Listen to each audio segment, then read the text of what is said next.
Hello friends, welcome to our SCMT YouTube channel.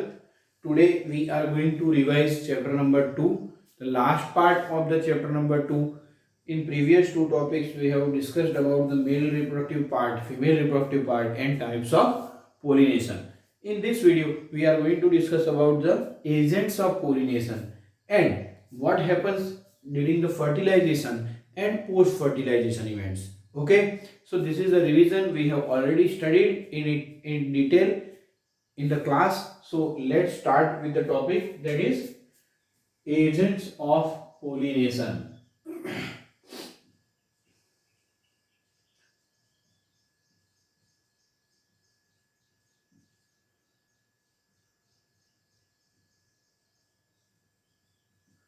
In case of agents of pollination, there are two types of agents of pollination. First one is those which are those agents which are not living, means type of abiotic agents. So first one is abiotic agents, right? And second, pollination is enhanced or it is supported by the biotic agents, means living animals are referred as biotic agents, right? Talking about the abiotic agents are of two types. First one is anemophily. First one is anemophily. And second one is hydrophily. Hydrophily.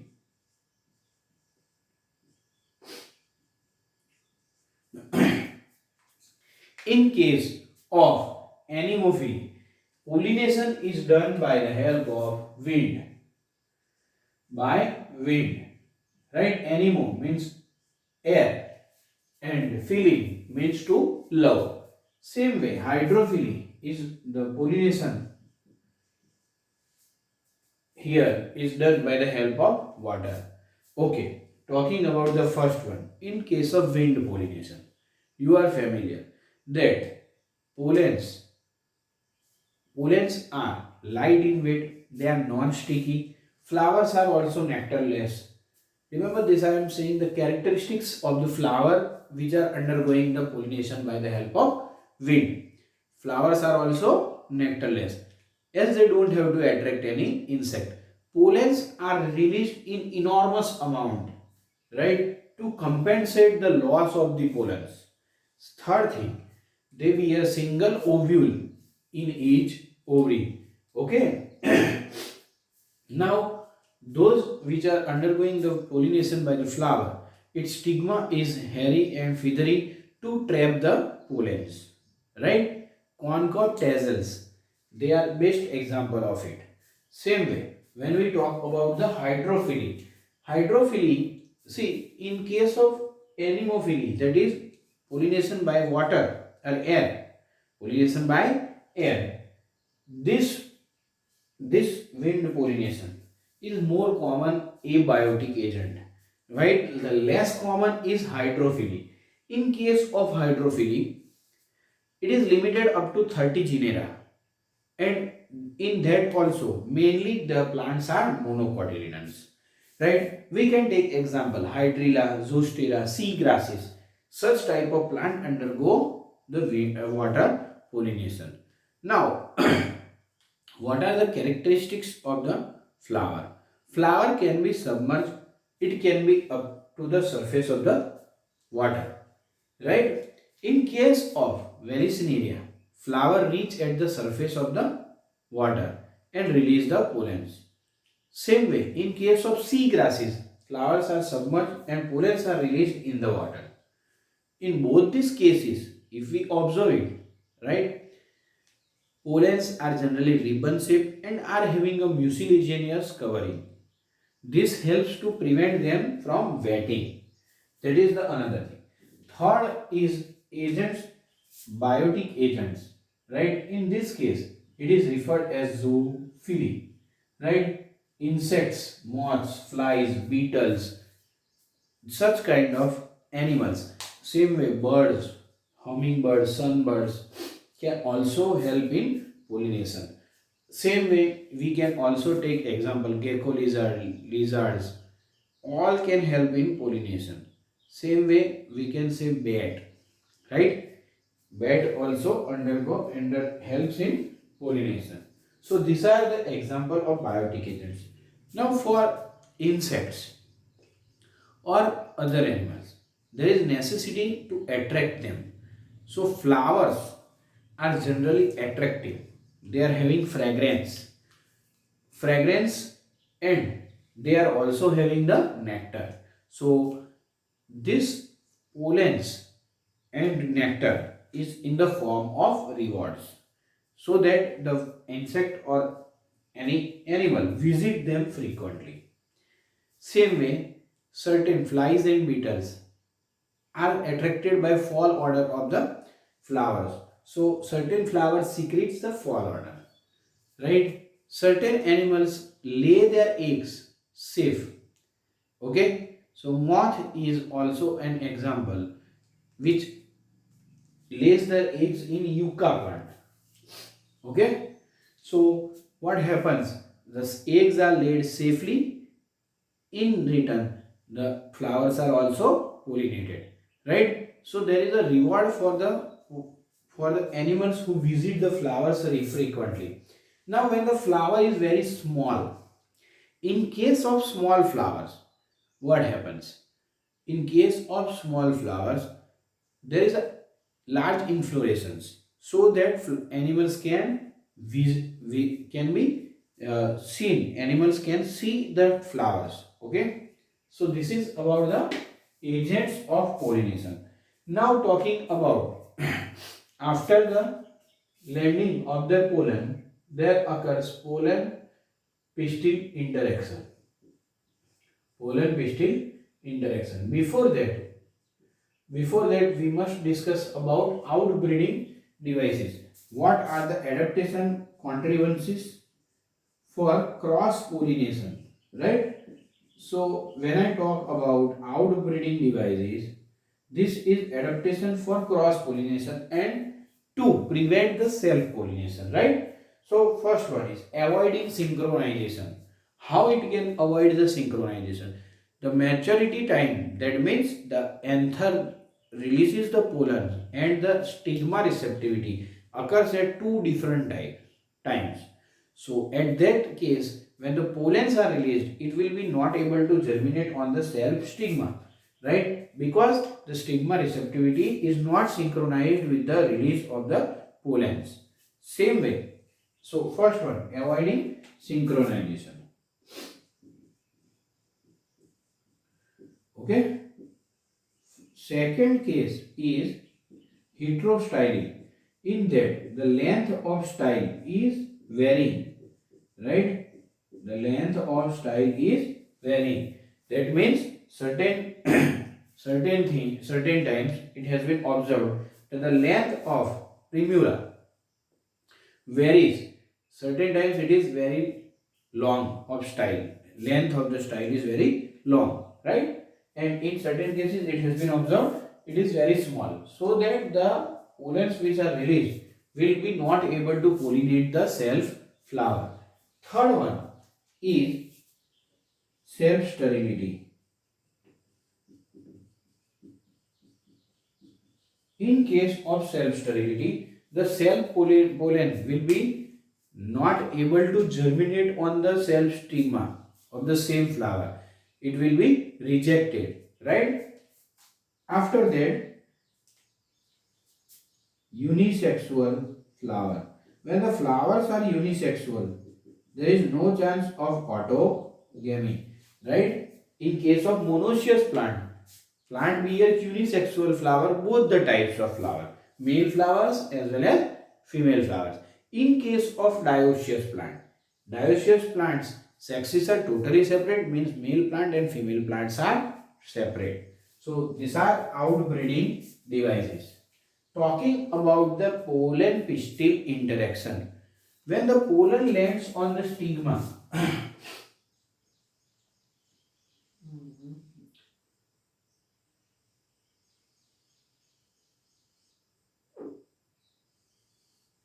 when the pollen lands on the stigma, there is a compatibility check whether the pollen is right type or wrong type.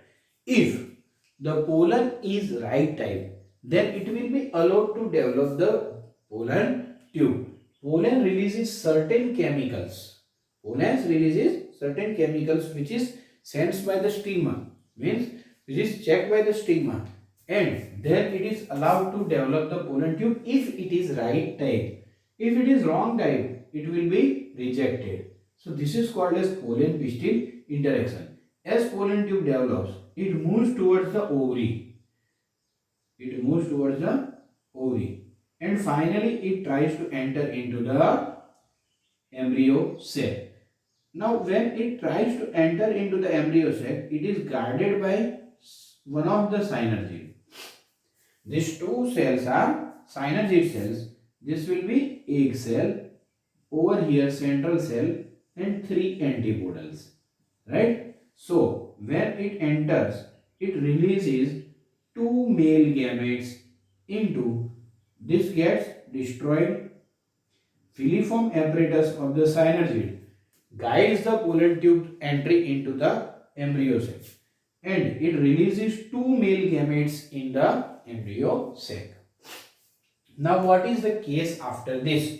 See, remember, you have to keep in mind that filiform apparatus, when guides the pollen tube, enters into the one of the synergid and tip gets sprayed, as well as synergids also get degenerated. Okay.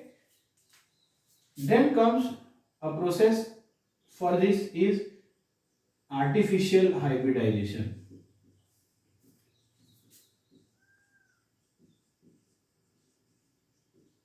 Artificial hybridization. In case of artificial hybridization, for example, this is a flower bearing both male and female reproductive part. Right? So, first of all, there is surgically removal of anthers like this, okay, to prevent the self-pollination and to get the desired pollination. So, when there is surgical removal of anthers, right, that is process called as emasculation. This is called as emasculation. After that, the flower is bagged. So, same flower will look like this to us. Right? Because the anthers are removed, now it will be bagged. So, second stage, you can use the paper bag as well as polythene bag. Right? After bagging, this flower, when the desired pollen or desired anther is matured and it is able to release the pollen, this will be unbagged.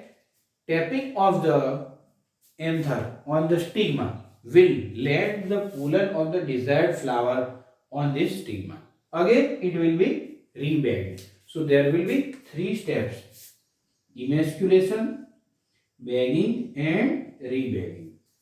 Okay, this helps us to know that whether the pollen is compatible or not, and further it helps to make the hybrid plants and in breeding processes. Right? Last topic is double fertilization.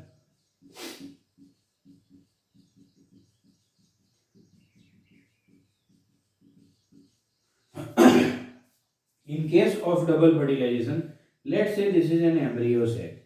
When the pollen tube enters into the embryo sac, there are two synergies which gets degenerated. Over here there are three antipodals and two pollen nuclei and one egg cell. Right? Egg cell. First male gamete. Egg cell is always haploid. These are synergids. This gets destroyed. These are antipodals. Both are haploid. Antipodals as well as synergids. This is also haploid, and these are PEC, that is 2N, polar endospermic cell, primary endosperm cell. This fuses with the first male gamete. This we can say as central cell also, that is 2N. When it fuses male gamete, first male gamete, as there were how many male gametes? Two male gametes. First male gamete fuses with the egg cell to form zygote. This is the first fertilization. Now this undergoes fusion with the another male gamete and it results in formation of primary endosperm cell, which is 3N, right? Which is 3N. Okay, this zygote will further develop into embryo, right? That is process called as embryogenesis. And this central cell will, when fused with the male gamete, this will develop into primary endosperm nucleus, and that will further develop into endosperm. Okay, so let's talk about the embryonic development.